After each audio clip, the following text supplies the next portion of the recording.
Praise the Lord. கலந்து கொண்ட எல்லாருக்கும் நன்றி. இன்றைக்கு நம்ம தியானிக்க போகிற பகுதி ஏசாயா 44 அதிகாரத்துல ஆவியானவர் ஊற்றப்படுவார் அப்படி என்பதை தீர்க்க தரிசனமாக ஏசாயா தீர்க்கதரிசி சொல்லுகிறாரு.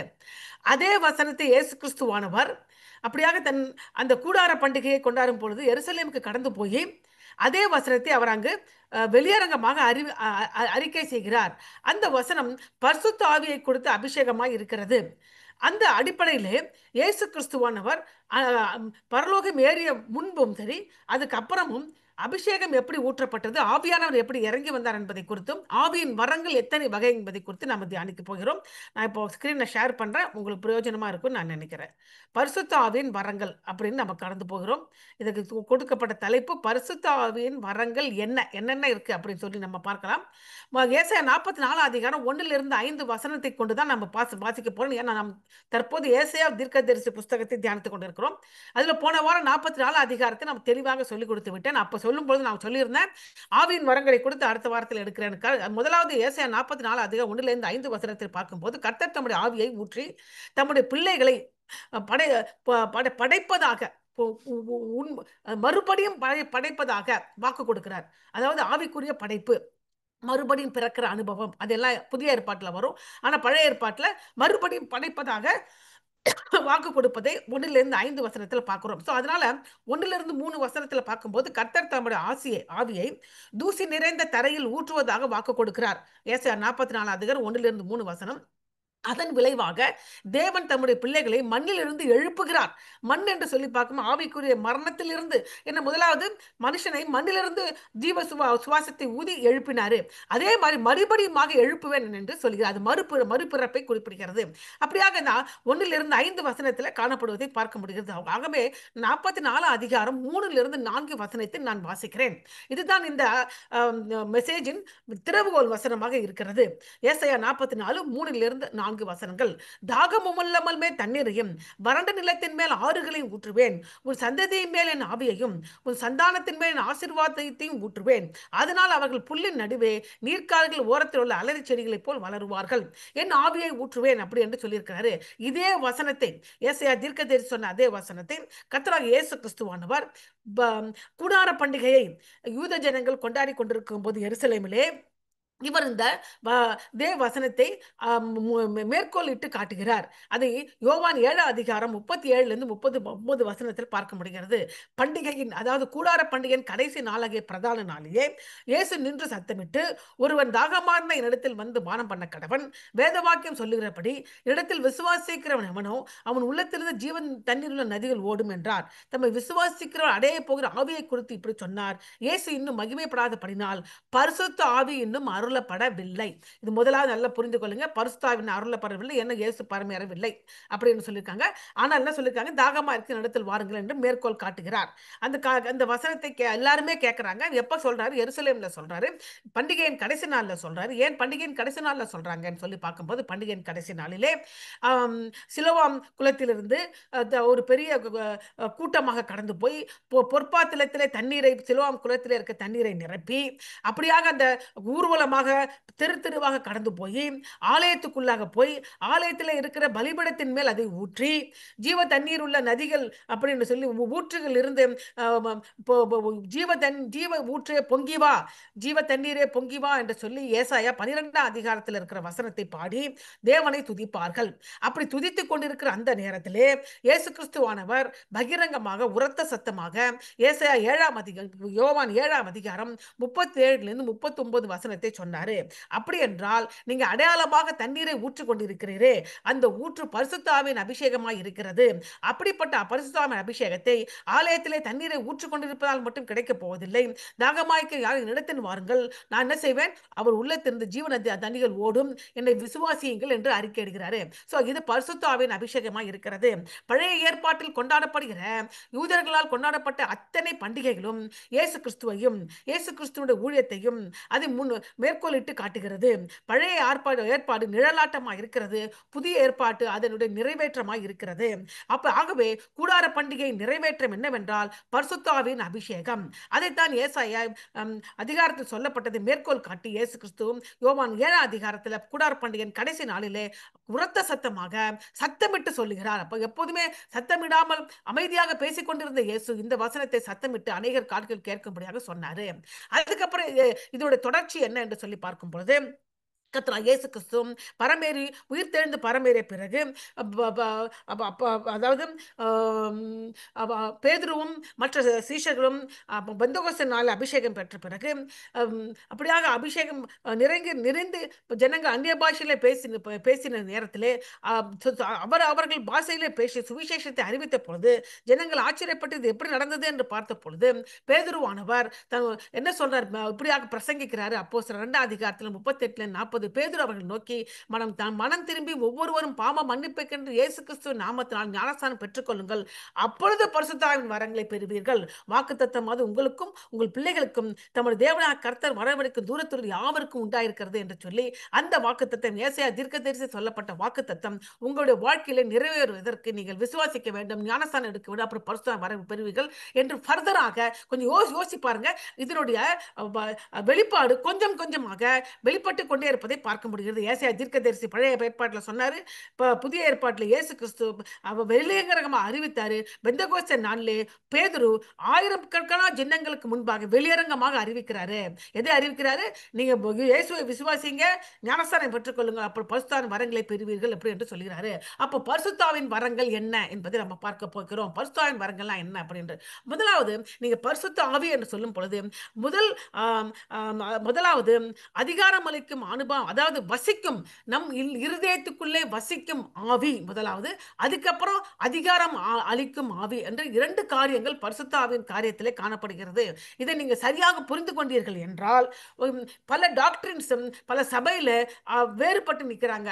சில சபைகள் பரிசுத்த ஆவியின் வரங்கள் இருக்குங்கிறாங்க, சில சபையில பரிசுத்த ஆவியின் வரங்கள் இல்லை என்று சொல்றாங்க, சில சபையில நமக்குள் ஆவியானவர் வசித்து கொண்டு இருக்கு, அதுதான் பரிசுத்த ஆவியின் வரங்கள் பெந்தகோஸ்தே நாளிலே முடிஞ்சு போயிட்டு என்று சொல்லி பலவிதமாக சபை பிரிந்து போயிருக்கிறது. அதை நீங்கள் இந்த சபை செய்தியை நீங்கள் புரிந்து கொண்டால் இதில் எதில் பிரிவும் இல்லை என்பதை நாம் புரிந்து கொள்ள முடியும். தவறான கண்ணோட்டத்தில் பார்க்கும் போது அது பிரிவாக தெரிகிறது.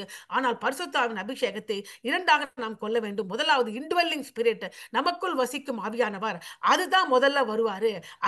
அதுக்கப்புறம் எம்பவரிங் ஸ்பிரிட், அதாவது அதிகாரம் அளிக்கும் ஆவியானவர். ஆவியானவர் ஒருத்தர் தான். முதலாவது நமக்குள் வசிக்கும் ஆவியானவரை நம்ம இயேசுவை விசுவாசித்த உடனே நம்ம இருதயத்துக்குள் இயேசு கிறிஸ்து வந்து வாசம் செய்ய ஆரம்பிக்கிறாரு.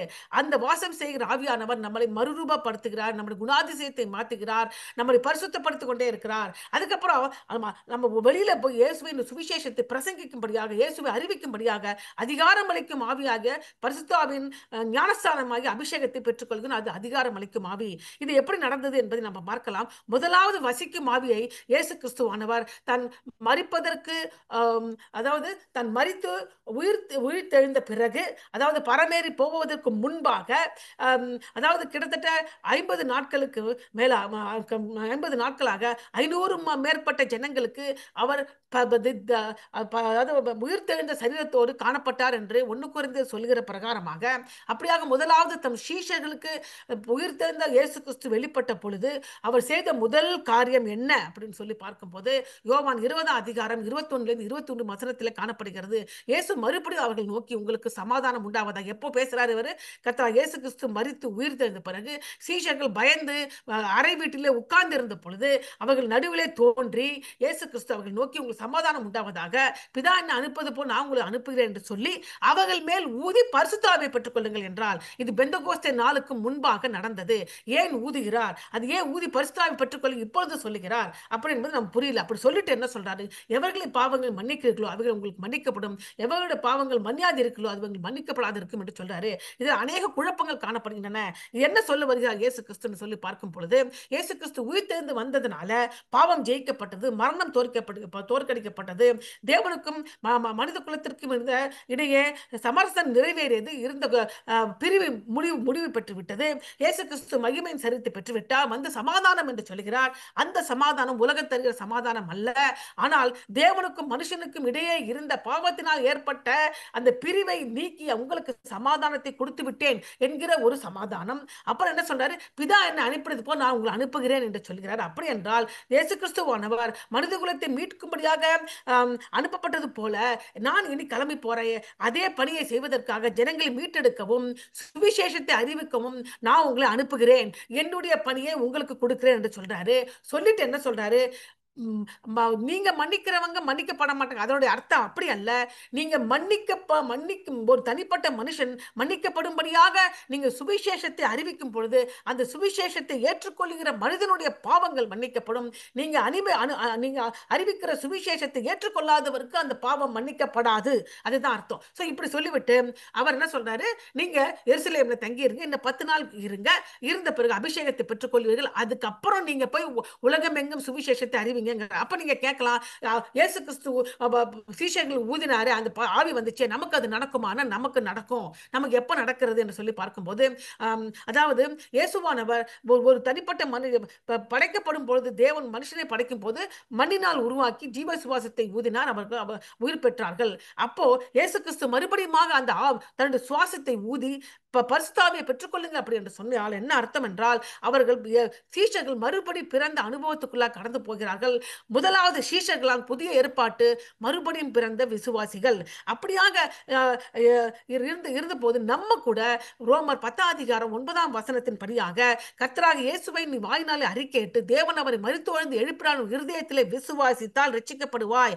அப்படி ரட்சிக்கப்படும் பொழுது இப்போ இயேசுவானவர் சீஷர்களுக்கு ஊதி பரிசுத்தாவை பெற்றுக்கொள்ளுங்கள் சொன்னது போல நாம் உடனடியாக நமக்குள் வசிக்கும் பரிசுத்த ஆவியை பெற்றுக்கொள்கிறோம். நம்முடைய இருதயத்தில் வந்து பரிசுத்த ஆவியார் வாசம் செய்கிறார். அதுதான் மறுபடி பிறக்கிற அனுபவம்.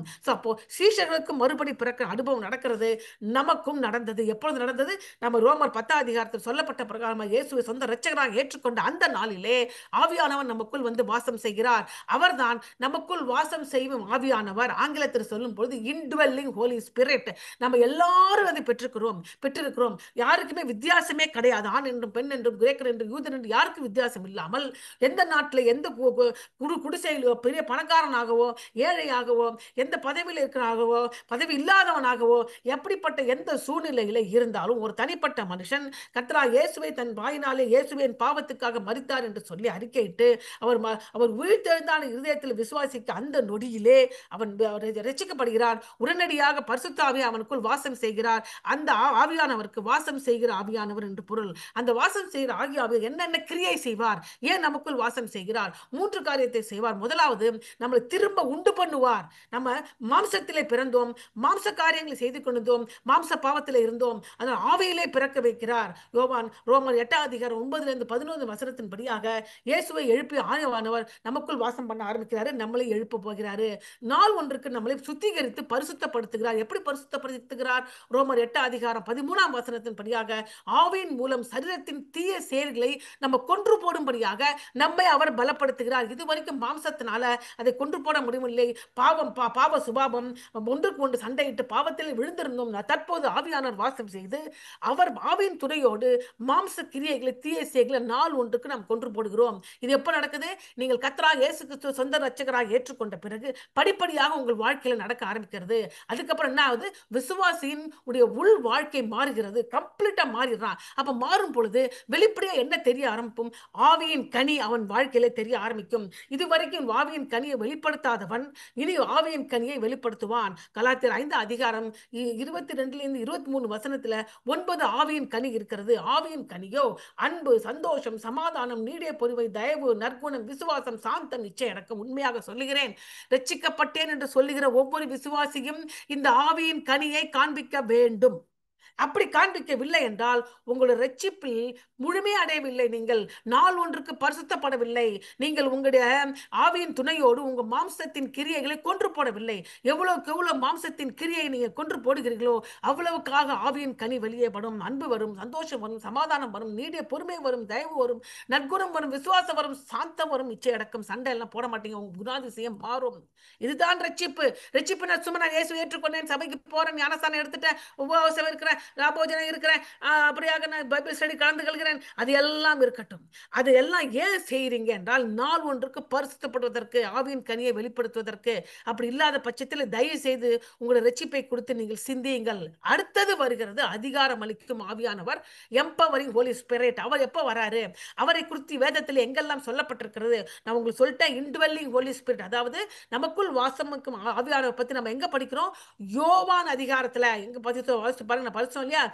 நமக்குள் வாசமா இருக்கும் ஆவியானவர் பத்தி யோவான் 20ஆம் அதிகாரம் 21 23 வசனத்துல நமக்குள் வசிக்கும் ஆவியானவர் பத்தி நம்ம வாசிச்சோம். அதுதான் அதுக்கு முக்கியமான வசனம். அடுத்தது எம்பவரிங் ஹோலி ஸ்பிரிட், அதாவது அதிகாரம் அளிக்கும் ஆவியானவர் பற்றி முத எங்க பார்க்க போறோம்? அப்போஸ்தலர் 1ஆம் அதிகாரம் 8வது வசனத்துல பரிசுத்த ஆவி உங்களிடத்தில் வரும்போது நீங்கள் பலன் அடைந்து, அப்ப திருப்பி சொல்ற, கொஞ்சம் யோசிச்சு பாருங்க. இந்த சீஷர்கள் மேலே ஆல்ரெடி ஊதி பரிசுத்த ஆவியை பெற்றுக்கொள்ளுங்கள் சொல்லிட்டாரு. திருப்பி என்ன சொன்னாரு?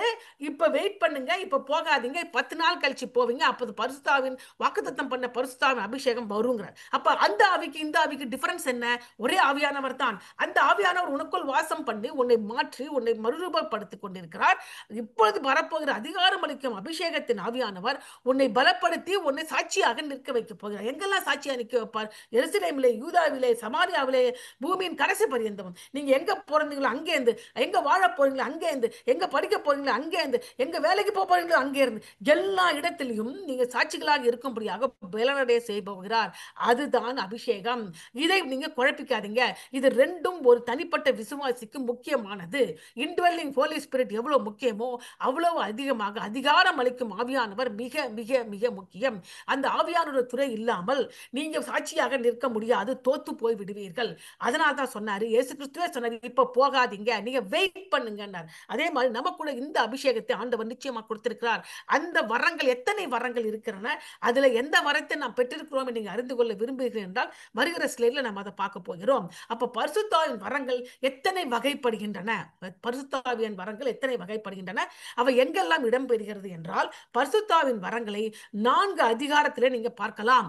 வேதத்திலே 4 அதிகாரத்தை நீங்க வாசிச்சீங்கன்னா எத்தனை பரிசுத்த ஆவியினுடைய வரங்கள் இருக்கிறது என்பதை புரிந்து கொள்ளலாம். முதலாவது 1 கொரிந்தியர் 12ஆம் அதிகாரம், இரண்டாவது ரோமர் 12ஆம் அதிகாரம், எபேசியர் 4ஆம் அதிகாரம், 1 பேதுரு 4ஆம் அதிகாரம். இந்த 4 அதிகாரத்தை நீங்க வாசித்தீர்கள் என்றால் அதுல எல்லா ஆவியின் வரங்கள் கொடுக்கப்பட்டு விட்டது.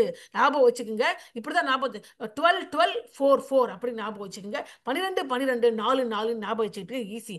கொரிந்தியர், ரோமர், கொரிந்தியர், எபேசியர், 1 பேதுரு எல்லாம் 4 12 12 4 4. எப்போல்லாம் நீங்க ஆவியின் வரங்களை குறித்து புரிந்து கொள்ளணும், என்னென்ன வரம் இருக்குன்னு நீங்க தெரியணும்னு நீங்க நினைச்சீங்கன்னா வேதத்துல 4 புஸ்தகம் 4 அதிகாரத்தை வாசித்தா நீங்க புரிந்து கொள்ளலாம். நம்ம முதல்ல கடந்து போகலாம். முதல்ல இப்ப நான் என்ன சொன்னேன் உங்களுக்கு, பரிசுத்த ஆவிய வரங்கள் 3 வகைப்படுகிறது. நல்லா புரிஞ்சுங்க. முதலாவது பரிசுத்த ஆவியான வரங்களை 3ஆக வேத வல்லுநர்கள் பிரிக்கிறார்கள். எப்படி பிரிக்கிறாங்க சொல்லி பார்க்கும்போது ஆங்கிலத்துல மினிஸ்ட்ரி, அதாவது லீடர்ஷிப் கிஃப்ட் அப்படிங்கிறது தலைமை பதவி வரங்கள். நல்லா புரிஞ்சுங்க, தலைமை பதவி. சோ பதவி ஒரு மனுஷனுக்கு கொடுக்கப்படுகிறது. அந்த பதவி யாரால் கொடுக்கப்படுகிறது? தேவனால் அந்த பதவி கொடுக்கப்படுகிறது. அந்த பதவியை சீர்பட நடத்துவதற்கு ஆவியின் வரம் அந்த மனுஷனுக்கு கொடுக்கப்படுகிறது. ஒரு தனிப்பட்ட மனுஷனுக்கே இந்த தலைமை பதவி வரம் கொடுக்கப்படும்.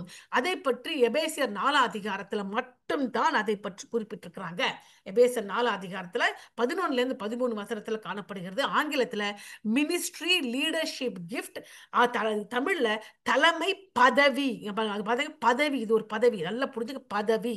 அடுத்தது மோட்டிவேஷனல் சர்வீஸ் கிஃப்ட், அதாவது ஊக்கமளிக்கும் சேவை வரங்கள். இந்த சபையில நம்ம சேவை செய்யணும் இல்லையா? இப்போ தலைமை பதவி சில ஜனங்களுக்கு மட்டும்தான் ஆண்டவர் கொடுத்துருவாரு. ஆனா சபையில இருக்க எல்லா விசுவாசிகளுக்கும் ஊழியம் செய்யும்படியாக ஊக்கமளிக்கும் வரங்களை கொடுத்துருவாரு. எல்லா விசுவாசிக்கும் இருக்கும். யார் யார் என்ன இருக்குன்னு கண்டுபிடிக்கணும். கண்டுபிடிச்சா இன்னும் அதிகமா கொடுப்பாரு நீங்க பயன்படுத்தும் போது. அதை ஊக்கமளிக்கும். எதற்கு ஊக்கமளிக்கணும்? சேவை செய்வதற்காக ஊக்கமளிக்கும் வரங்கள் அடுத்த பகுதி. இரண்டாவது. மூன்றாவது, ஆற்றல் வரங்கள், பவர் கிஃப்ட், ஆற்றலா செயல்படுறது. அது பவர் கிஃப்ட் அல்லது மேனிஃபெஸ்டேஷன் கிஃப்ட் அப்படின்னு ஆங்கிலத்தில் சொல்லுவாங்க. இது ஆற்றல் வரங்கள், இது எல்லாருக்கும் கொடுக்கப்படும். தலைமை பதவி வரங்கள் சில ஜனங்களுக்கு மாத்திரமே அந்த ஜனங்களை அபிஷேகம் பண்ணிடுவார்.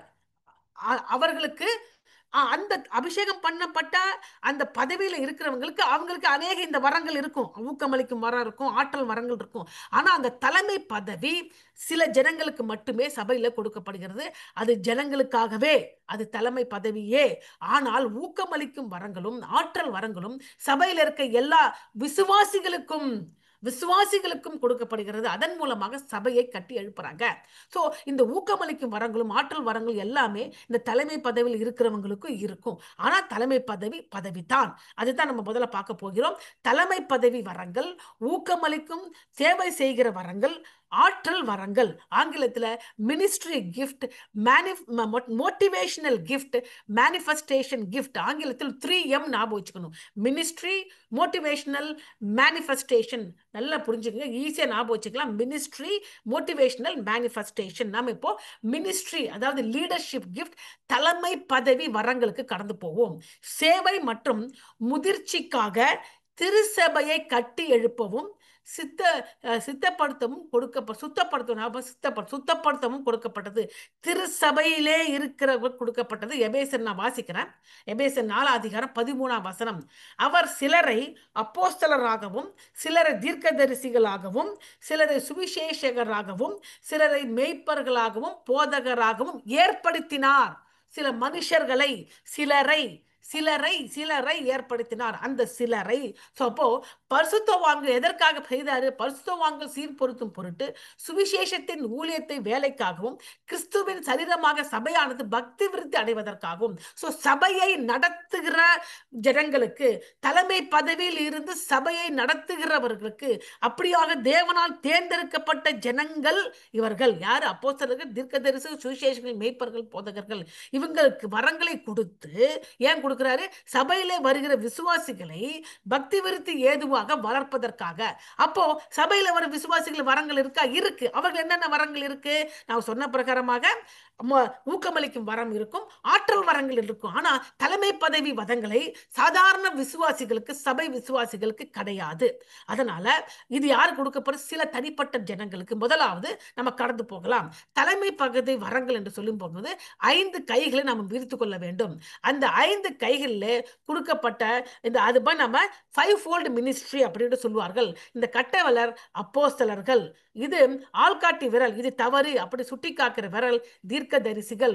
இந்த நடுவிரல் சொல்லி பார்க்கும்போது சுவிசேஷங்கள், மிகுந்த பெரிய ஒரு ஹைட்டா இருக்கிறது, மிக உன்னதமான ஒரு காரியம். இவர்கள் தான் போய் சுவிசேஷத்தை அறிவிக்க முடியும். சுவிசேஷகர்கள். அப்புறம் இந்த 4வது இதுல நம்ம மோதிரம் போட்டுப்போம் இல்லையா? திருமணம், அது அப்படியாக ஐக்கியத்தை ஏற்படுத்துகிற மெய்ப்பர்கள், சபையில இருக்கிற பாஸ்டர்ஸ் அப்படி சொல்லுகிற 4வது. 5வது போதகர்கள், அப்படி என்றால் ஆசிரியர்கள் அப்படி புரிஞ்சுக்கணும். போதகர்கள் சொல்லும் போது ஆசிரியர்கள் அப்படின்னு ஒரு வரம் இருக்கு. அது என்னன்னு நம்ம பார்க்கலாம். அது போதகர் என்று சொல்றோம். 4வது மெய்ப்பர்கள். முதலாவது அப்போஸ்தலர்கள், தீர்க்கதரிசிகள், சுவிசேஷகர்கள், மெய்ப்பர்கள், போதகர்கள்.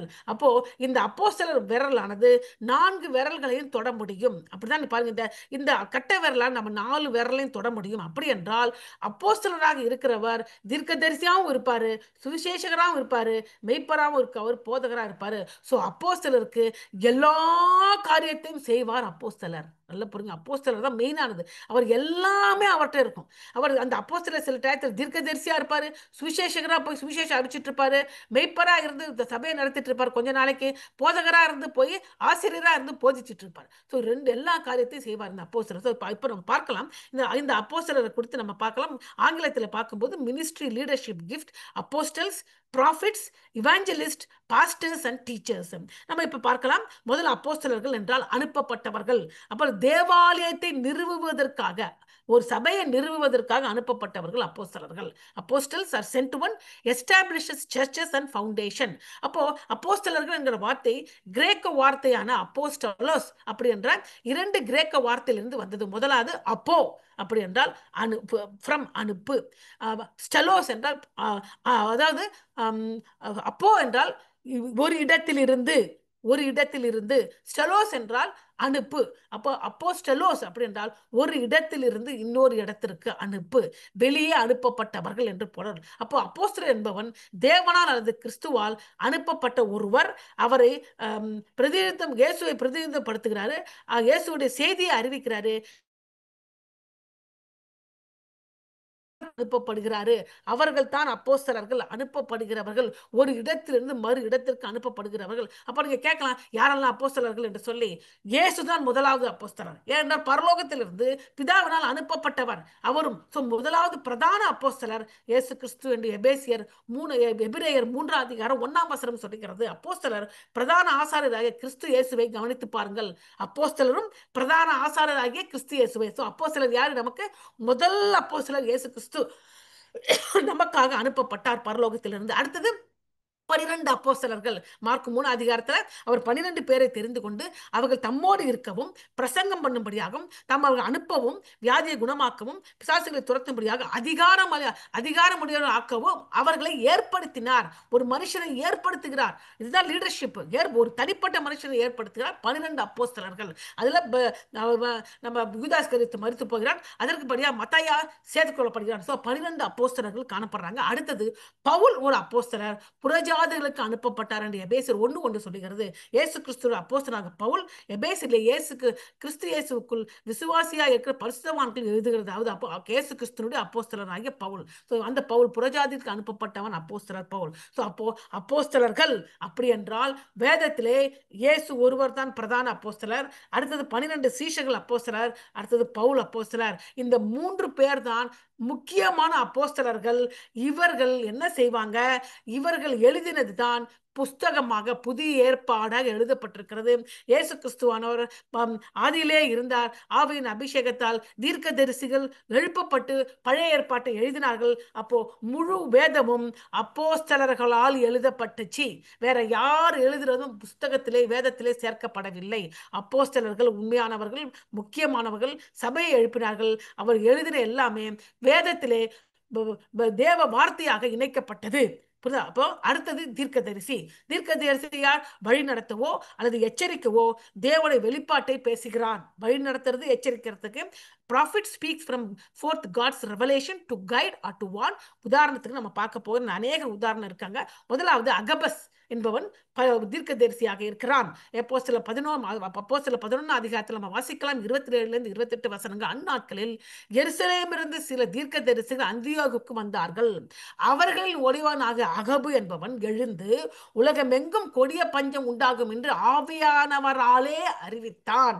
அந்தபடியே கிலாவுதீன் ராயனுடைய நாட்களில் உண்டாயிற்று. அடுத்த 3 வருஷத்துக்கு அப்புறம் நடந்துச்சு. நடக்கிறதுக்கு 3 வருஷத்துக்கு முன்னாடியே யார் சொல்லிட்டாரு? அகபு சொல்லிட்டார். அதுல என்ன உதவி ஆச்சு? உடனே எல்லாருமே நம்பி எல்லாரும் காசு சேர்க்க ஆரம்பிக்கிறாங்க. கொஞ்சம் கொஞ்சமா சேர்த்து வச்சு. ஏன்னா ரொம்பமா பாதிக்கப்பட போறது ஜனங்கள், ஏழையா இருக்கிற எருசலேம் இருக்கிற ஜனங்கள். இவங்க எல்லாம் காசு சேகரித்து அவங்களை அனுப்பிச்சிட்டாங்க. புரியுதுங்களா? அப்போ அந்த பஞ்சத்துல ஜனங்க சாகவில்லை. ஏன்? முன்னாடியே சொல்லிட்டாங்க. யார்? இப்ப நம்ம யோசேப்பு போய் எகிப்துல போய் தானியங்களை 7 வருஷம் சேர்த்து வைங்கப்பா, அடுத்த 7 வருஷம் பஞ்சம்னு சொன்ன மாதிரி சேர்த்து வச்ச மாதிரி இந்த அபகபு சொன்னவன காசுங்களா சேர்த்து வச்சு பஞ்சத்துல யார் கஷ்டப்படுற அவங்களுக்கு உதவி பண்ணிட்டாங்க. சோ யார்? இவர் தீர்க்கதரிசி. நடக்க போயிருக்கா எச்சரிக்கிறாரு, வழி நடத்துகிறாரு. இவர் தான் தீர்க்கதரிசி. இது தனிப்பட்ட மனுஷன் தீர்க்கதரிசியாக ஏற்படுத்தப்படுகிறார்கள். அடுத்தது சுவிசேஷகர். நான் சொன்ன இது 3வது விரல், சுவிசேஷகர். மக்கள் கிறிஸ்துவிடம் கொண்டு வரும்படியாக சுவிசேஷத்தை அறிவிக்கிறார்கள். அப்போ evangelist bring people to Christ and proclaim the gospel. உதாரணம் யாரு? சமாரியாவிலே பிலிப்பு. சமாரியாவில் இந்த பிலிப்பு யார் என்று சொல்லி பார்க்கும்போது இவர் அப்போஸ்தலர்கள் ஒருவர் ஒருவன் அல்ல, ஆனால் சபையிலே ஊழியம் செய்யும்படியாக ஏற்படுத்தப்பட்ட 7 பேர்கள் ஒருவர் பிலிப்பு. அவர் என்ன பண்றாரு? இயேசு கிறிஸ்து மரித்த பிறகு அவர் எங்க போறாரு? சமாரியாவுக்கு போறார். அப்போஸ்தலர் 8 அதிகாரத்தில் 5 வசனத்தை நான் வாசிக்கிறேன். அப்போது பிலிப் என்பவன் சமாரியாவில் உள்ள ஒரு பட்டணத்துக்கு போய் அங்கு உள்ளவருக்கு பிரசங்கித்தான். சுவிசேஷகர் பிலிப்பு செய்த அதிசயங்களை ஜனங்கள் கேள்விப்பட்டு கண்டு அவனால் சொல்லப்பட்டவர்கள் ஒருமனப்பட்டு கவனித்தார்கள். அநேகர் இருந்தது அசுத்தாவின் மிகுந்த சத்தத்தோடு கூப்பிட்டு அவர் விட்டு புறப்பட்டது. அநேக திமிர்வாதக்காரரும் சப்பானிகளும் குணப்பட்டார்கள். அந்த பட்டணத்தில் மிகுந்த சந்தோஷம் உண்டாயிற்று. தனிப்பட்ட மனுஷன் சுவிசேஷகனாக அபிஷேகம் பண்ணப்பட்டு அனுப்பப்படுகிறான். அவனுக்கு அநேக வரங்கள் உண்டு. இப்ப பிலிப்பு கிட்ட காணப்பட்ட வரம் எது? அவன் சுவிசேஷகன். அவன்கிட்ட என்ன இருக்கு வரம்? குணமளிக்கும் வரம் இருக்கிறது. என்ன வரம் இருக்கிறது? குணமளிக்கும் வரம் இருக்கிறது. நல்ல பிரசங்கிக்கிற வரம் இருக்கிறது. சோ தனிப்பட்ட மனுஷனுக்கு வரங்கள் கொடுக்கப்படுகிறது. தலைமைத்துவம், புரியுதுங்களா? இது சமாரியாவின் பிலிப்பு. அதே உதாரணத்துக்கு திமோத்தேயு கூட சுவிசேஷகர். எப்ப சொல்றாங்க? 2 தீமோத்தேயு 4:5 என்ன சொல்றாங்க? பவுல் திமோத்தேயுவை சுவிசேஷத்தின் கிரியை செய்யும்படியாக ஊக்குவிக்கிறார். இப்ப எங்க இருக்கிறார் பவுல் வந்து இந்த இடத்துல சிறைவாசம் இருக்கிறார். 2வது சிறைவாசம். அவர் இந்த மரிக்க போறாரு. மரிக்கத்துக்கு முன்பாக ஒரு கடிதத்தை எழுதுகிறாரு. யாருக்கு? திமோத்தேயுக்கு என்ன சொல்றாரு? நீ ஒரு சுவிசேஷனுடைய கிரியை செய்யி, நீயோ வென்றால் மனம் தெளிவுள்ளவன் ஆகி, 2 தீமோத்தேயு 4:5 நீயோ வென்றால் மனம் தெளிவுள்ளவன் ஆகி தீங்கு அனுபவி சுவிசேஷகனுடைய வேலையை செய். சுவிசேஷகன் தெரிய சொல்லிட்டார். சுவிசேஷகனுடைய வேலையை செய். முன்னாடி யார் செய்தாங்க? அதை சமாரியாவில் பிலிப்பு செய்தாரு. அதே மாதிரி நீ போற பட்டணத்தை எல்லாம் சுவிசேஷகன். சுவிசேஷன் அர்த்தம் தனிப்பட்ட ஜனங்களை ரட்சிப்புகளாக நடத்தும்படியாக நம்ம மனம் திரும்புகிற சுவிசேஷத்தை அறிவிப்பவர்கள். நல்லா புரிந்தங்க. சுவிசேஷத்தை அறிவிப்பவர்கள் சுவிசேஷகன். உதாரணத்துக்கு என்ன சொன்னோம்? சமாரியாவின் பிலிப்பு, திமோத்தேயு கூட அர்த்தம். அடுத்தது மெய்ப்பர். சபைக்கு வராங்க. நல்லா யோசிச்சு பாருங்க. அப்போஸ்தலர் வந்து சபையை நிறுவிட்டார்கள். தீர்க்கதரிசிகள் வந்து என்ன பண்றாங்க? இது சரி, இது தவறு என்று சொல்லி அபிஷேகத்தால் நிறைந்தவர்களாக நடக்க போகிற காரியத்தை சொல்லுகிறார்கள். ஜனங்கள் அநேகர் எழுப்பப்படுறாங்க. சுவிசேஷகர் போய் இயேசுவே ரட்சகர், அவர் ஏற்றுக்கொள்ளுங்கள், மனம் திரும்புங்கள் என்று சொல்லி ரட்சிப்பர் சொல்லிட்டே போறாரு. மனம் திரும்பின ஜனங்களை எங்க கொண்டு வராங்க? சபைக்கு கொண்டு வருகிறார்கள். யாரால் சபை நிறுவப்பட்டது? அப்போஸ்தலர்களால். அங்க சபையில யார் இருக்காங்க? மெய்ப்பர் இருக்கிறாங்க.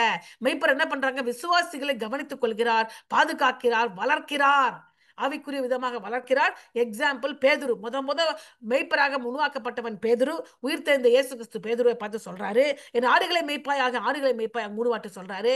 என் மேல் அன்பா இருக்கிறாய். ஆமா ஆமா, ஆடுகளை மெய்ப்பாயாக முதலாக நியமிக்கப்பட்ட மெய்ப்பன் பாஸ்டர் பேதுரு. அப்போ நம்ம அடுத்தது கடந்து போலாம். அப்போ எத்தனை வேதத்திலே எத்தனை மெய்ப்பர்கள் இருக்கிறாங்க? முதலாவது மெய்ப்பன் இயேசு கிறிஸ்து. இயேசுவே நல்ல மெய்ப்பர். நம்ம சொன்ன இயேசுவே அப்போஸ்தலர் சொன்னது மாதிரி இயேசுவே நல்ல மெய்ப்பர். எங்க இருக்கு? யோவான் 10:11 சொல்லிருக்காங்க. இயேசுவே நானே நல்ல மெய்ப்பராக இருக்கிறேன், மெய்ப்பர் தன் ஆடுகளுக்காக ஜீவனை கொடுக்கிறார். அடுத்தது பேதுரு என் ஆடுகளை மேய்க்கும்படி அவருக்கு சொல்லப்பட்டது. எப்போ? உயிர்த்தெழுந்த இயேசு கிறிஸ்து பரமேறுவதற்கு முன்பாக. திமோத்தேயு கூட யாரு? மெய்ப்பர்.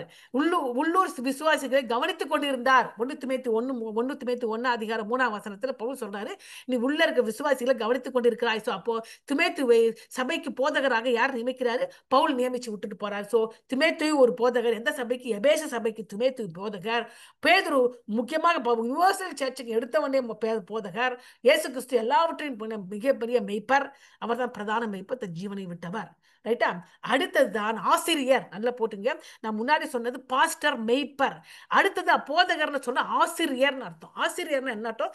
தேவனுடைய வார்த்தையை விளக்குகிறார் மற்றும் பயன்படுத்துகிறார். அப்ப நீங்க கேட்கலாம், போதகருக்கும் மெய்ப்பருக்கும் போதகருக்கும் என்ன டிஃபரன்ஸ் இருக்கா? எனக்கு புரியலையே. நம்ம போதகர்னு சொல்றோம், சில டயத்துல பாஸ்டர்னு சொல்றோம், என்ன அர்த்தம் அப்படின்னு கேட்கலாம். அர்த்தம் என்னவென்றால், மெய்ப்பனாக பாஸ்டராக அழைக்கப்பட்ட எல்லாருமே போதகராக ஆசிரியராக இருந்தே ஆக வேண்டும். ஆசிரியருக்குரிய பணியை அவர் செய்தே ஆக வேண்டும். ஆனால் எல்லா ஆசிரியர்களும் போதகர்கள் அல்ல. ஆனால் எல்லா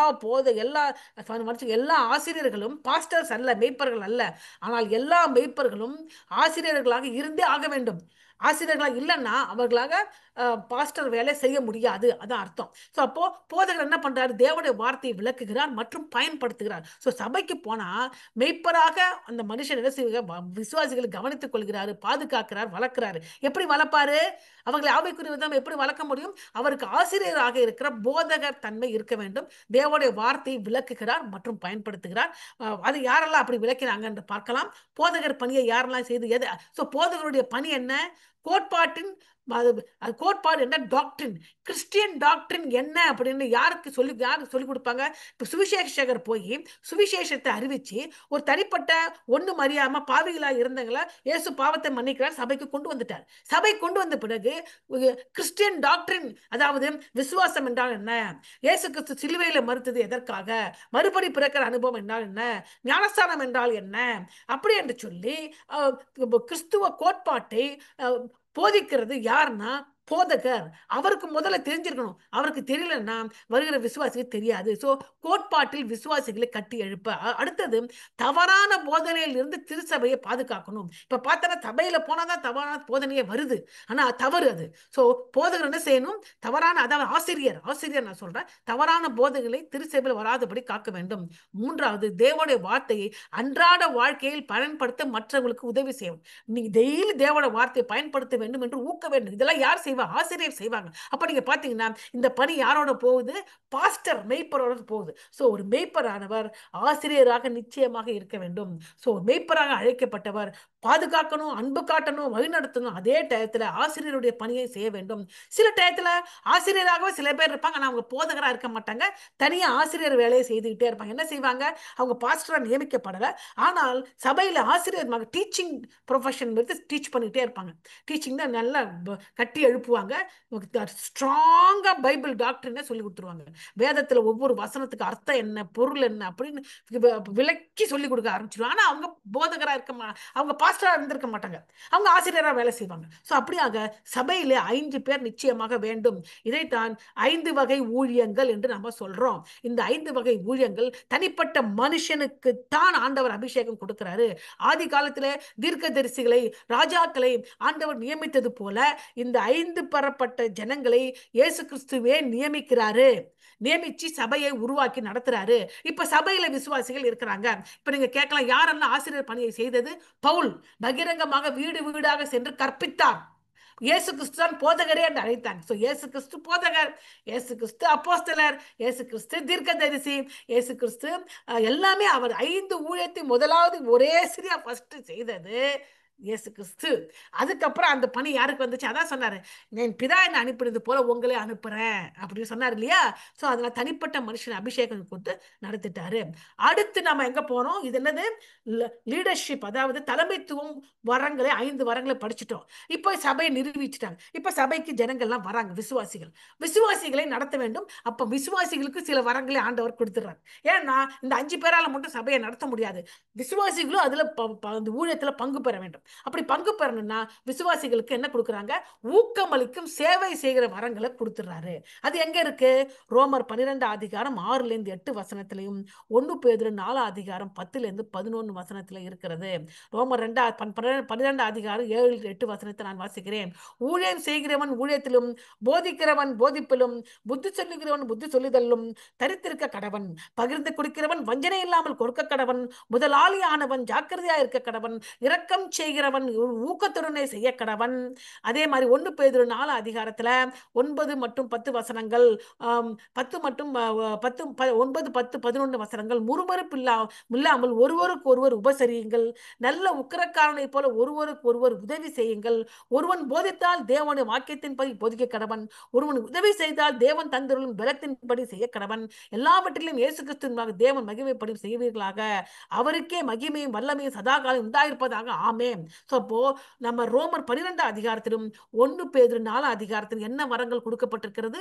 விசுவாசிகளுக்கு, எல்லா சபை விசுவாசிகளுக்கு கொடுக்கப்படுகிற ஊக்கமளிக்கும் சேவை வரங்கள், மோட்டிவேஷனல் சர்வீஸ் கிஃப்ட கொடுக்குறாங்க. இப்ப நம்ம அதன் வகைகளை பார்க்க போகிறோம். அதுல 9 வகையான, இப்ப நம்ம வாசிச்ச இந்த வேத பகுதியில 9 வகையான வரங்கள் இருக்கின்றன. அது என்னது? மோட்டிவேஷனல், அதாவது ஊக்கமளிக்கும் வரங்கள்ல 9 வகையான ஊக்கமளிக்கும் வரங்கள், ஊக்கமளிக்கும் சேவை செய்யும் வரங்கள் யாரு கொடுக்கறாங்க? சபையில இருக்க விசுவாசிகளுக்கு. என்னென்ன? சேவை செய்தல், ஹெல்ப், சர்வீஸ். அடுத்தது கற்பித்தல். அப்புறம் கேட்கலாம், கற்பித்தற்கு ஒரு மனுஷன், அவனுக்கு தனிப்பட்ட மனுஷன், அவன் தனிப்பட்டவனா கற்பித்துக் கொண்டிருப்பான். ஆனா சபையில சில விசுவாசி கூட அந்த கற்பிக்கிற வரம் வந்துடும். புரியுதுங்களா? அவங்களும் தங்களோட சிறிய குரூப்ல கற்பித்துக் கொண்டிருப்பார்கள். கற்பித்தல், அதே இந்த கற்பித்தல் வரம் யாருக்கும் போகுது, தனிப்பட்ட மனுஷனுக்கும் போகுது. சக விசுவாசிகளும் கற்பித்தல் கொண்டு வராங்க. ஏன்னா ஒருத்தன் தான் கற்பித்துட்டு இருக்க முடியாது. ஒரு சிறிய இடத்துல போறோம், ஒரு சின்ன கூட்டம், அப்ப பெண்கள் கூட்டம்னு வைங்க, ஆண்கள் கூட்டம், திடீர்னு ஒருத்தர் ஏச்சு இதை எடுத்து சொல்லிக் கொடுங்கப்பா, டக்குன்னு நல்லா கற்பிப்பார். அந்த கற்பித்தல் வரங்கள். அடுத்தது அறிவுரை கூறுகிறது வரங்கள். அடுத்தது கொடுப்பது. கஷ்டத்துல இருக்க காசு இல்லப்பா, கொடுப்பாங்க. தலைமைத்துவம் வரங்கள், லீடர்ஷிப். எப்படி நடத்துறது, இந்த கூட்டத்தை எப்படி நடத்துகிறது, இந்த இடத்துக்கு எப்படி போறது, யாரை எப்படி யூஸ் பண்ணிக்கிறது, யாருக்கு என்ன பணியை நியமிக்கிறது, தலைமைத்துவ பதவி. அடுத்தது இரக்கம் காட்டுதல்.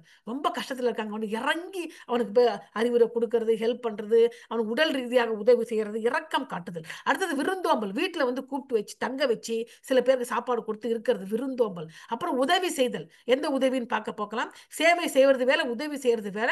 அடுத்தது நிர்வாகம். தலைமைத்துவம் இருக்குது, நிர்வாகம் இருக்குது. இவை எல்லாமே சபை விசுவாசிகளுக்கு கொடுத்துருவாரு.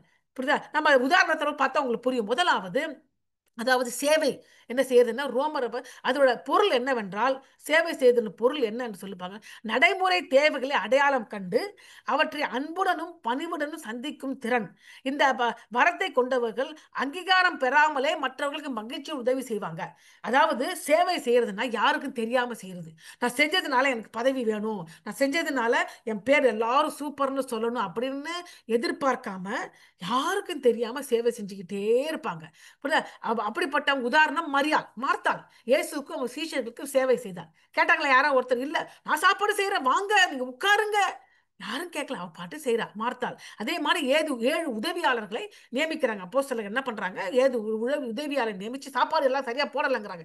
7 உதவியாளர்களை நியமிச்சு, நீங்க எல்லாம் பாத்துக்கோங்க, நாங்க ஜெபம் செய்வதிலும் வேத வாசிப்பிலும் கற்பிப்பதிலும் அப்போஸ்தலர்கள் நாங்க தரித்திருப்போம். அந்த 7 பேரு யாருக்கு என்ன சாப்பாடு போடணும், யாரெல்லாம் எந்தெந்த டயத்துல சாப்பாடு போடணும், எல்லாத்தையும் நீங்க நியமிங்க. தேவாலயத்தில் உணவை விநியோகித்த பராமரித்தார்கள் 7 உதவிக்காரர்கள் மார்த்தாள். இவங்கெல்லாம் அவங்களுக்கு பதவியெல்லாம் கிடையவே கிடையாது.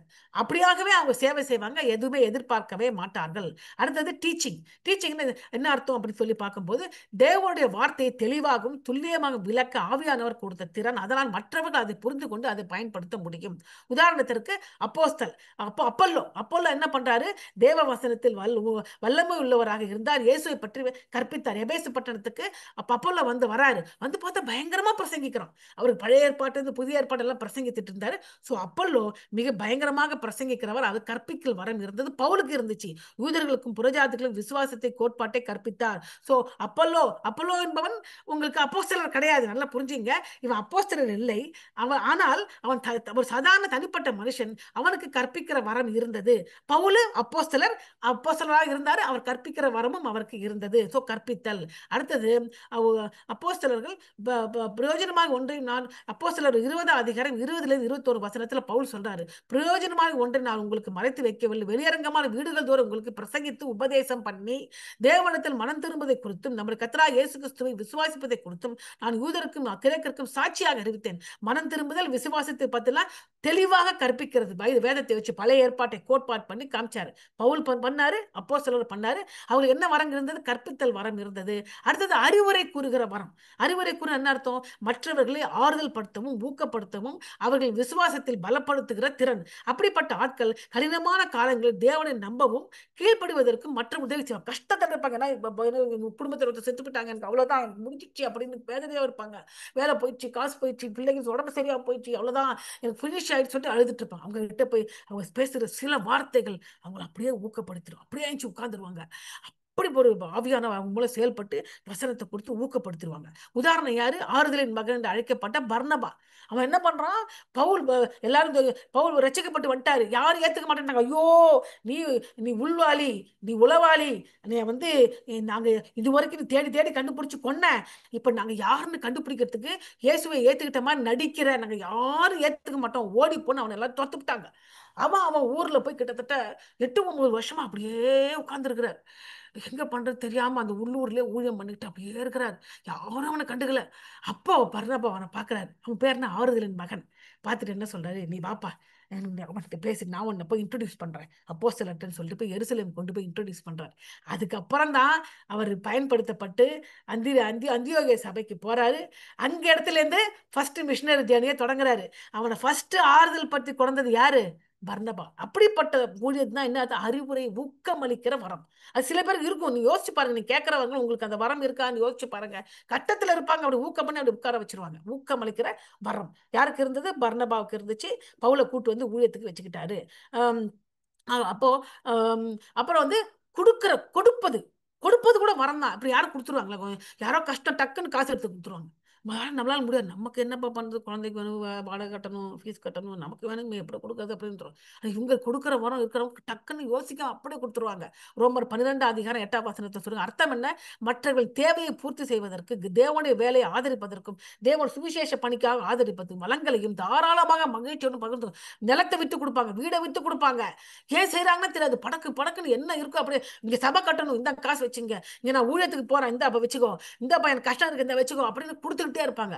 உதாரணம், 2 நாணயங்களை காணிக்கையை கொடுத்த ஏழை விதவை. இயேசு இவ தான் எல்லாத்திலையும் கொடுத்துட்டா, இவ தான் சிறந்தவளா கொடுத்தான்னு இயேசுக்கு உதாரணம் சொல்ற. அடுத்தது மக்கதோனியாவிலுக்கு விசுவாசி, அவங்களே ஏழை, ஆனாலும் நிறைய காசு சேர்த்து வச்சு பவுல் கிட்ட கொடுத்து அனுப்புறாங்க. ஏன் கொடுக்குறாங்க? யாருக்கு கொடுக்குறாங்க? பவுலுக்கா கொடுக்குறாங்க? இல்ல, நீங்க கொண்டு போங்க எருசலேம்ல யூதராய் இருந்து ரட்சிக்கப்பட்டுட்டாங்க ஜனங்க, யூதர்ல இருந்து இயேசுவை ஏத்துக்கிட்டாங்க, அவங்கள எஸ்கம்யூனிகேட் பண்ணிட்டாங்க, வீட்டை விட்டு துரத்திட்டாங்க. அவங்க பசிப்பட்டினியா, காசு இல்லாம, வேலை இல்லாம, எங்கேயும் வேலைக்கும் சேர்த்துக்கல. நீ யூதனா இருந்து இயேசு ஏத்துக்கிட்டே, வேலை கிடையாதுன்னு துரத்திட்டாங்க, வீட்டெல்லாம் பிடிக்கிட்டாங்க, ஒண்ணு இல்லாம ரோட்ல கஷ்டப்படுறாங்க. அதனால நாங்க காசு கொடுக்குறோம், அவங்க கிட்ட கொடுத்து உதவி செய்யுங்க அப்படின்னு மர்சிடோனியா இருக்கிற, மக்கதோனியால இருக்க விசுவாசிகள் அவங்க ஏழையா இருந்தாலும் கொடுத்தார்கள். கொடுக்கிற வரம். அடுத்தது என்னது? 5வது தலைமைத்துவ வரம். தலைமைத்துவம் என்றால் நிர்வாகம் செய்கிற தலைமைத்துவம் வகம். அதாவது விடாமுயற்சியுடன் கவனத்துடன் தேவனின் நோக்கத்தை மக்களை ஞானமாக வழிநடத்துவதற்கும் ஒழுங்கமைப்பதற்கும் வழிநடத்துகிற திறன். அதாவது ஒரு இடத்துல இப்ப பாருங்க, ஜனங்களை சரியான பாதையில நடத்தணும். பிரச்சனைக்குள்ள இருக்காங்க ஜனம், கூட்ட ஜனங்களை சரியா நடத்தணும். ஒரு பிரச்சனை, அந்த பிரச்சனையை சீர் செய்வதற்கு கூட்ட ஜனங்கள் நடத்தும். இது போதகரால மட்டும் முடியாது. போதகர் அறிவுரை கூறுவாரு, நடத்துவாரு. ஒரு பெரிய ஒரு வழி நடத்திட்டு போகணும் ஒருத்தர்னா அவரால் முடியாது. சோ அவருக்கு என்ன வேணும்? அவருக்கு தலைமைத்துவ பதவி வேணும், நிர்வாகிக்கிற வரம் வேணும். அப்ப உதாரணத்துக்கு மோசே பொறுமையோடு ஜெபத்தோடு இஸ்ரவேலை நடத்தினார். இந்த தலைமைத்துவம், நிர்வாகம் பண்ணுகிற வரம். நெகேமியா எருசலேமின் மதிலை திரும்ப கட்டுவதற்கு தலைமை தாங்கினார். பவுல் மிஷனரி பயணத்தை, தேவாலய தலைமைத்துவத்தை ஏற்பாடு செய்தார். பவுல் தான் மிஷனரி பயணத்துக்கு தலைமை. இவர்களை தலைமை பகுதி. இது மாதிரி குடும்பத்தை நடத்துகிற ஹஸ்பண்டுக்கு சரி, இந்த தலைமைத்துவம் முக்கியமா வேணும். அப்பதான் அந்த குடும்பத்தை நடத்த முடியும். அதே மாதிரி சபையை நடத்துகிற போதகருக்கு தலைமைத்துவம் வேணும், இல்லைன்னா சபையை நடத்த முடியாது. புரியுதுங்களா? சோ தலைமைத்துவம் வரம். மோசே, நெகேமியா, பவுல் ஒரு ஒழுங்கா நடத்திட்டு போறது. மோசே 6 லட்சம் சொல்றாங்க, 20 லட்சம் ஜனங்களை நடத்திக்கிட்டு போனார். நம்ம 4 பேரை நடத்த முடியல குடும்பத்துல, ஒரே சண்டை சச்சரவு. குடும்பத்தை நடத்த 20 லட்சம் பேர், அது சும்மா இல்ல, சோற கொடு, தண்ணியை கொடு, சாப்பாடை கொடு, ஒரே டெய்லி சண்டை போட்டு அதை நடத்துற. நெகேமியா, ஜனங்கள்லாம் முடிஞ்சு போச்சு, எங்களுக்கு எல்லாம் உடஞ்சு போச்சு, நாங்க அவ்வளவுதான், திருட வந்து எங்கெல்லாம் எடுத்துட்டு போறோம், எங்களால ஒண்ணும் செய்ய முடியாது. இல்ல, குடும்பம் குடும்பமா வா. ஷிஃப்ட் போற, night shift, morning shift, afternoon shift, மாறி மாறி மாறி மாறி மாறி ஷிஃப்ட் போட்டு ஜனங்கள் நிக்க வச்சு கையில ஆயுதத்தை கொடுத்து ஒரு கையால தூக்கு, ஒரு கையால வேலை செய். 52 நாட்களுக்குள்ளாக நெகேமியா கட்டி முடிக்கிறார். பவுல் 3 மிஷினரி பயணம், 4 மிஷினரி பயணம், ஊரெல்லாம் சுத்திட்டார், போகாத இடமில்லை, எல்லாத்துக்கும் சுவிசேஷத்தை அறிவித்து விட்டார். ஹல்லேலூயா. தலைமைத்துவ பதவி. அடுத்தது பாத்தீங்க, 6வது இரக்கம் காட்டுதல். இரக்கம் எப்படி காட்டுறாங்க? காயப்பட்டவரிடம் ஆழ்ந்த இரக்கம், பச்சாதாபம் மற்றும் கருணையை காட்டும் திறன். யார் என்ன கஷ்டப்பட்டா எனக்கு, ஏன் பிரச்சனையே நிறைய இருக்கு, போப்பா அப்படின்னு சொல்லுவாங்க எல்லாரும். ஆனா சில பேர் அப்படியா, அவங்க கஷ்டத்தை இவங்க கஷ்டம் மாதிரி எடுத்து ஜெபிப்பாங்க, அவங்க கூடயே இருப்பாங்க. அப்படி சொல்லி இரக்கம் காட்டு. உதாரணம், நல்ல சமாரியன். எல்லாரும் வந்தான், யாரெல்லாம் வந்தா ஆசாரியர் வந்தான், லேவியர் வந்தான், நான் தொட்டா தீட்டு, ஆளை விடு, எல்லாரும் இருக்கிற சமாரியன் வந்தான். ஆஹா, அவனுக்கு என்ன பூசி காயம் கட்டி தன்னுடைய கழுதை மேல் ஏற்றிட்டு அப்படியே கொண்டு போய் சத்திரத்துல போட்டு, சத்திரத்துல வச்சு அந்த சத்திரக்காரன் கொஞ்சம் காசு கொடுத்து இப்ப பாத்துக்கலாம், திரும்பி வரும்போது மிச்சத்தை கொடுக்குறேன். அர்த்தம் அதான் இரக்கம் காட்டுதல். அதே மாதிரி இயேசு அவர் நோயுற்றவர்களை குணமாக்கிறார் மற்றும் உடைந்தவருக்கு ஆறுதல் அளித்தார். மத்திய 6 அதிகாரம் 38 வசனத்துல, 9 அதிகாரம் 36 வசனத்துல இயேசு கிட்ட இந்த இரக்கம் காட்டுதல், மனதுருகினார். அந்த நாயினூர் விதையை பார்த்து மனதுருகினார். மனம் இறங்கினார். ஐயோ, இவனுக்கு யாருமே இல்லை, புருஷனும் செத்துட்டான், சின்ன பையன் செத்து போயிட்டானே. மனம் உருகினார். கையை தொட்டு, வலிமனே எழுந்துரு, இதப்பா வச்சுக்கப்பா அப்படின்னு அம்மாவிட்ட கொடுத்தாங்க. மன இறக்கம் காட்டுதல். அடுத்தது 7வது விருந்தோம்பல். அந்த காலத்துல பார்க்கும்பொழுது இப்ப நமக்கெல்லாம் நிறைய ஹோட்டல்லாம் வந்துடுச்சு, தங்கலாம். அந்த காலத்துல ஹோட்டல்ல மெயின் பிரச்சனை நிறைய மூட்டைப்பூச்சி.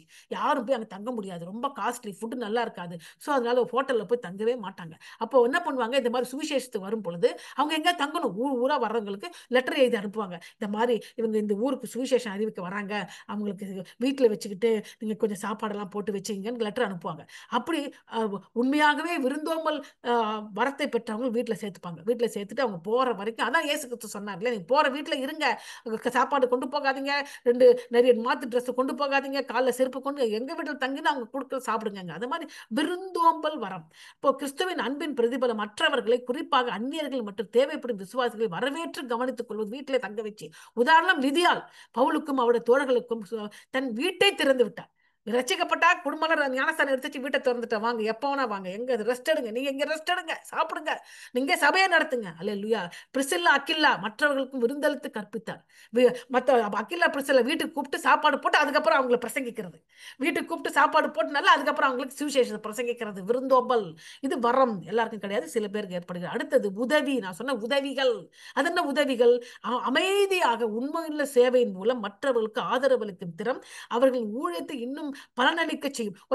ஒருத்தருக்கு ஹெல்ப் பண்றதுனா அவங்க ஊழியம் இன்னும் வளரும். உதாரணத்துக்கு தபித்தாள் விதவைகளுக்கு ஆடைகளை உருவாக்கி கொடுத்தாள். உதவி. பெண்கள் இயேசுவும் சீஷர்களுக்கும் சேவை செய்த பெண்கள். அப்ப இவங்க என்ன பண்ணாங்க, இயேசுவும் சீஷர் நல்ல ஊழியம் பண்ணணும்னா அவங்களுக்கு ஊழியம் செய்ய, இவங்க ஊழியம் பண்றதுனால, ஹெல்ப் பண்றதுனால ஊழியக்காரர் இன்னும் அதிகமா ஊழியம் பண்ணுவார். ஊழியக்காரர்கள் அதிகமா ஊழியம் பண்ணி இவங்க ஹெல்ப் பண்ணிடுவாங்க. சமைச்சு கொடுப்பாங்க, துணி துவச்சு கொடுப்பாங்க, சாப்பாடு பண்ணி கொடுப்பாங்க. தபித்தா என்ன பண்ணாங்க, விதவைகளுக்கு ஆடை எல்லாம் பண்ணி கொடுத்தாங்க. ஸோ இதெல்லாம் உதவிகள். இதெல்லாம் இது எல்லாரும் செய்ய முடியாது. அதுவும் வரம், இதுவும் வரம். அடுத்தது இன்னொரு நிர்வாக வரம். நிர்வாக வரம் என்றால் அரசாங்கங்கள், அப்படி என்றால் சபையின் விவகாரங்களை திறம்பட திட்டமிடுதல், நிர்வாகித்தல் மற்றும் ஒருங்கிணைத்தல். இப்ப நம்ம முன்னாடியே சொன்ன ஒரு லீடர்ஷிப் வரம் வந்துச்சு, அட்மினிஸ்ட்ரேஷன் என்று சொல்லி. லீடர்ஷிப் சொன்ன அதுக்கு என்ன சொன்ன, ஒரு இடத்திலிருந்து ஒரு பெரிய பணியை செய்வதற்கு, சபை மூலமாக ஒரு பெரிய பணியை செய்வதற்கு, இப்போ சபையை நீங்க கொண்டு போறீங்க, ஜனங்களா ஒரு அவுட்ரீச் கொண்டு போறீங்க, இல்ல நீங்க போய் ஒரு இடத்துல சுவிசேஷத்தை அறிவிப்பதற்கு சபையா கொண்டு போய் அங்க பயன்படுத்த போறீங்கன்னா, அது எப்படி ஒரு இடத்துக்கு கொண்டு போறது, நடத்துறது, அது ஒண்ணு. இன்னும் ஒண்ணு, சபைக்குள்ளேயே இந்த சபை இன்னைக்கு இந்த இடத்துல சபை வைக்கணும், இத்தனை ஜனங்கள் வருவாங்க, இவ்வளவு டேபிள் போடணும், இவ்வளவு சாப்பாடு வாங்கி வைக்கணும், இவ்வளவு பேர்ட்ட போய் நம்ம பர்மிஷன் கேட்கணும், இது நிறைய எலக்ட்ரிசிட்டி கரண்ட் எப்படி இருக்கு, உட்காரத்து இடம் எப்படி இருக்கு, இதெல்லாம் எப்படி தண்ணி குடிக்கிறதுக்கு இருக்கா, டாய்லெட் எல்லாம் வசதி இருக்கா, இதையெல்லாம் பார்க்கிற நிர்வாகம். அந்த நிர்வாகம், அந்த வரம், அதுவும் ஒரு வரம். அது யாருக்கு இருந்தது? யோசேப்பு எகிப்தை புத்திசாலித்தனமாக ஆட்சி செய்தார். தீத்து கிரேத்த தேவாலயத்தை ஒழுங்கமைத்தார். தீத்துங்கிற ஊழியக்காரர் பேதுரு அனுப்புறாரு, சாரி பவுல் அனுப்புறாரு தீத்துக்கு, கிரேத்தா சபைக்கு அனுப்புறாரு. அந்த சபையில ஒழுங்கின்மையா இருந்துச்சு, அது ஒழுங்குபடுத்தினார். அந்த சபையை நிர்வாகித்து ஒழுங்குபடுத்தினார். சோ இந்த ஒழுங்குபடுத்துகிற வரம், இது எல்லாமே ஆவியின் வரங்கள். யோசிச்சு பாருங்க, இத்தனை காரியங்கள், நம்ம 9 காரியத்தை வாசிச்சோம் ஆவியின் வரங்களை கொடுத்து. நான் அடுத்த வாரத்துல அதாவது பவர் கிஃப்ட் அப்படின்னு சொல்லுகிறேன். அதாவது என்ன சொல்ல வருகின்ற பரிசுத்தாயின் பவர் கிஃப்ட் அப்படி என்று சொன்னா என்னதான் வல்லமை வரங்கள், அதை பார்த்தா அடுத்த வாரத்துல பார்க்கலாம். அது பரிசுத்த ஆவியின் வெளிப்பாடு வரங்கள், அது வல்லமை வரங்களை கொடுத்து அடுத்த வாரத்தில் நான் சொல்லுகிறேன். டைம் இல்லாத இதோடு நிறுத்திக் கொள்கிறேன். இன்றைக்கு நம்ம பார்த்தது என்னென்ன வரங்களை பார்த்தோம் என்று சொல்லி பார்க்கும் போது, தலைமைத்துவ வரங்கள் 5 பார்த்தோம். அதுக்கப்புறம் அதாவது சேவை செய்வதற்காக ஊழிய வரங்கள் 9 பார்த்தோம். கிட்டத்தட்ட 5 + 9, 5 + 9 அப்போ 14 வரங்களை கொடுத்து பார்த்தோம். அடுத்த வாரத்தில் மிச்ச வரங்களை பார்க்கலாம். கலந்து கொண்ட அனைவருக்கு நன்றி. கர்த்தர்